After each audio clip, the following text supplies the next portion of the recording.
Nation news India में आपका हार्दिक स्वागत है। आज हम भारत की राजधानी दिल्ली के अंदर और अभी आप देख रहे हैं दलित साहित्य मंच की तरफ से एक कवि गोष्ठी हो रही है। हमारे बीच में प्रोफेसर नामदेव जी हैं, इन्हें नाम के मोहताज नहीं है, बहुत अच्छी कविताएं सुनाते हैं, लेकिन बड़ा दुख होता है और दुख भी मैं उजागर करना चाह रहा हूँ, उन्हीं पे मैं बात करूँगा।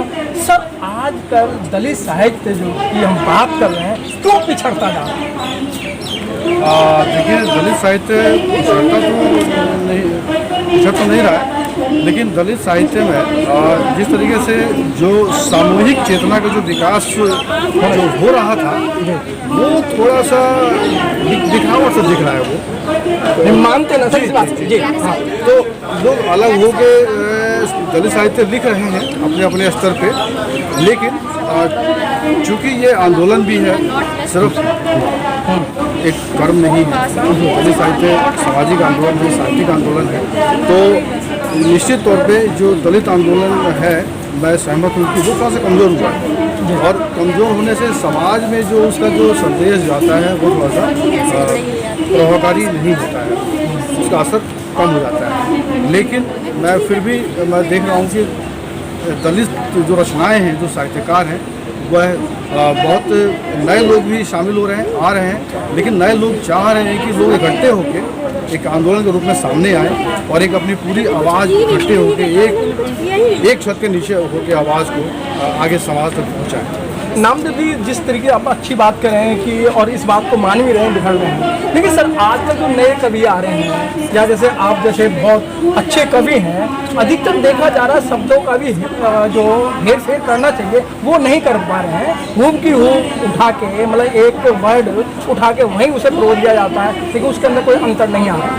जी, मैं आपकी बात से बिल्कुल सहमत हूँ। और आजकल हुआ क्या है कि जो हमारे पास जितने ये सोशल मीडिया के माध्यम है, जी, एक फेसबुक, ट्विटर और जो तमाम माध्यम है, वहाँ पर जैसे मान लीजिए किसी ने कविता पोस्ट किया जी, या कोई कहानी पोस्ट किया, तो ये भी देखने में आ रहा है कि जो साथी रचनाकार हैं वो उसको हूबहू उठा के उसको नकल कर लेते हैं। ये गलत बात है, क्योंकि आप उससे प्रेरणा लेके आप नया लिखें जी, अपने विचार से पेश करें, इसमें कोई दिक्कत नहीं है। और ये होता भी है, हर किसी का साहित्य एक दूसरे के लिए प्रेरणा देता ही देता है, तो प्रेरणा लेके हम लिखें। लेकिन ये नकल जब बात होती है, हम जो शब्दों को हूबहू उठा के करते हैं, तो जो एक तो हमारी जो शब्द शक्ति होती है और साहित्य में ये जरूरी चीज़ है, वो चीज़ हमारी सिमट जाती है।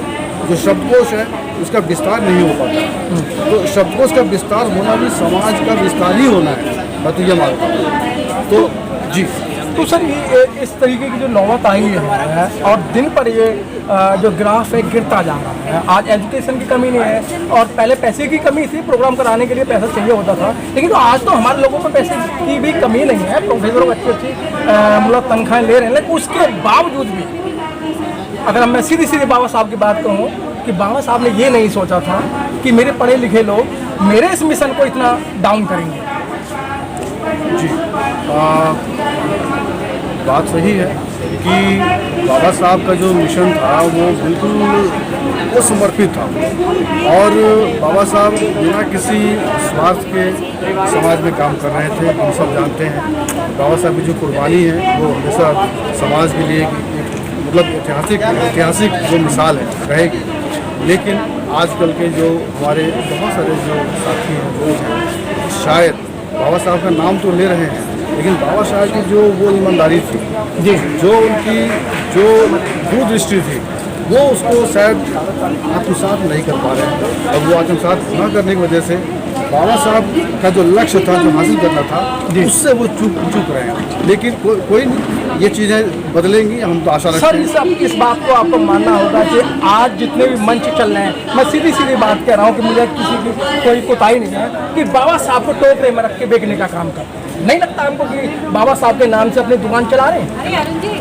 जी, मैंने पहले भी उल्लेख किया अभी पहले वाले अपने कथन में जी, कि बाबा साहब की जो ईमानदारी थी, जो त्याग था, कुर्बानी थी, उससे हमको सीखना चाहिए। और बाबा साहब का जब इस्तेमाल करें नाम, तो वाकई में वो सिर्फ एक ब्रांड या एक दुकान ना बन के रह जाए, बल्कि जो बाबा साहब का मिशन था उसमें हम जाएं, उसमें हम क्या करें, उसमें हम सेक्रीफाइस करें, उसमें हम आंदोलन करें, तो शायद ये जो ये आरोप जो लग रहे हैं ये दुकानदारी वाली, उससे हम बच पाएंगे। इससे बचना जरूरी है। तो नामदेव सर चलते चलते आप जो नए कवि आ रहे हैं, जो पुराने कवि हमारे बीच में जा चुके हैं, क्या संदेश देना चाहते हैं? मैं तो यही चाहूँगा कि जो हमारे नए कवि हैं वो पुराने कवियों से प्रेरणा लें, उनके संघर्ष को देखें, उन्होंने कैसे लिखे, कैसे छपे, उनसे भी सीखें। और जो हमारे पुराने कवि हैं मैं उनसे भी चाहूँगा कि नए कवियों को भी जगह दें, उनका भी सम्मान दें, उनको भी वो पढ़ें, क्योंकि ये पढ़ने का भी एक गैप है जी। तो वो चीज़ करने से, आपस में जुड़ने से ये कारवां आगे बढ़ेगा। Press the bell icon on the YouTube app and never miss another update.